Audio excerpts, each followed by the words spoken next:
హైదరాబాద్ హుస్సేన్ సాగర్ ని మంచినీళ్ళ చెరువుని చేస్తేందుకు తూములు తెలిసిరు కదా. ఆగో నీళ్ళన్నీ ఒడవక ముందే నేను పోయి చూసొస్తానని పోయిండు మా సత్తి. మరక్కడ సాగర్ ఎట్లున్నదో మా సత్తి ఏం చూసిండో మొత్తం చెప్తున్నాడు ఈనండ్రి.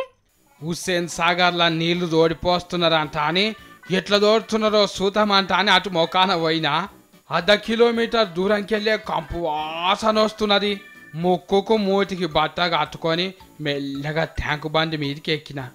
షెల్టర్కు తొంగి చూసే వరకు 2-3 అడుగుల లోతు నీళ్లు దగ్గర పడ్డాయి. ఇన్ని దినాలు సాగరం నడిమిట్ల బుద్ధుడు నిలబడ్డ బండి ఒకటి కనబడ్డది. మళ్ళా ఇప్పుడు మస్తు గుండ్లు కనబడుతున్నాయి చూడండి. చూస్తున్నారా?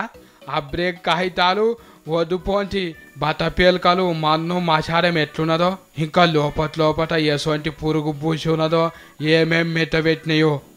మళ్ళా నీళ్లు పోతున్న తుమ్ము యాడున్నదో చూతామంట అని గటు దిక్కు నడుచుకుంటూ పోయినా. సికింద్రాబాద్ తవ్వకు పోయి మారియాట్ హోటల్ వెనకమారకి వెళ్ళి నీళ్లు పోతున్నాయి. కాలు చేతులు కడుక్కుందామంట అని కిందికి దిగాగానే నాకు మస్తు బూగులైంది.